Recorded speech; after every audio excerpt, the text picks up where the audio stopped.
Assalamualaikum warahmatullahi wabarakatuh. Perkenalkan, nama saya Devi Alvinawanda dengan NPM 1912110223. Di sini saya akan menyampaikan hasil tugas manajemen lintas budaya.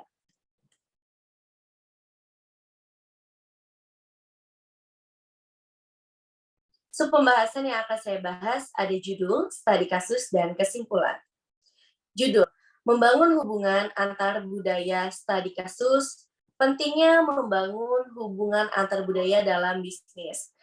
Dalam studi kasus ini saya menggunakan perusahaan fashion The Mode. Membangun hubungan antar budaya.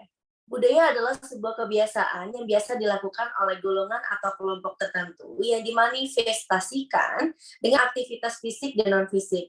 Dari kebiasaan golongan atau kelompok inilah tempat di mana kita dapat membangun kebiasaan umum yang dapat membentuk cara kita dalam memahami dunia. Studi kasus. The Mode merupakan perusahaan yang berkembang dalam dunia fashion yang telah berhasil meraih keuntungan di Eropa dan Amerika Serikat. Langkah selanjutnya yang dilakukan The Mode adalah mencoba memasuki pasar Asia. Dalam hal ini, Indonesia sebagai target utamanya. Mengapa Indonesia yang dijadikan tempat distribusi produk The Mode berikutnya? Mengapa tidak memilih negara yang lain? The Mode berargumen bahwa Indonesia dipilih karena beberapa alasan.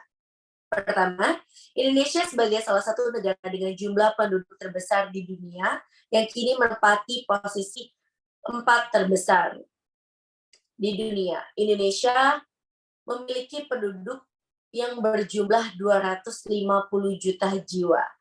Kedua, perilaku konsumtif pada masyarakat Indonesia memang cukup tinggi. Gaya hidupnya semakin tinggi menjadi alasan budaya konsumtif semakin menjamur pada masyarakat Indonesia, terutama dalam hal belanja. Masyarakat Indonesia sangat senang dalam berbelanja.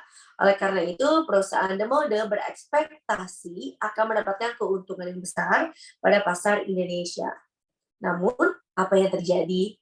Dalam pelaksanaan The Mode menghadapi masalah, yaitu kegagalan The Mode untuk memperoleh konsumen dan pendapatan yang diharapkan. Mengapa hal ini dapat terjadi? Hal ini disebabkan karena kesalahan asumsi The Mode terhadap selera dan pilihan dari konsumen di Indonesia. Ini disebabkan karena perbedaan budaya The Mode menganggap pola budaya perusahaan yang telah berhasil dijalankan di Eropa dan di Amerika Serikat akan berhasil pula di Indonesia. Namun pada kenyataannya tidak. Sebagai contoh, The Mode memproduksi sepatu fashion yang berbahan baku dari kulit babi pada produknya.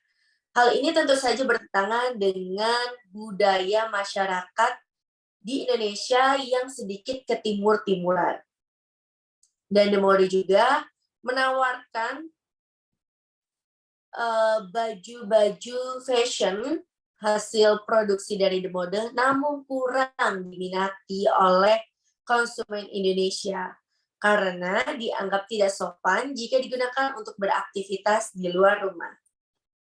Kesimpulan, kegagalan dan kesalahan pola budaya perusahaan yang dilakukan The Mode di Indonesia disebabkan oleh adanya kesalahan penafsiran budaya.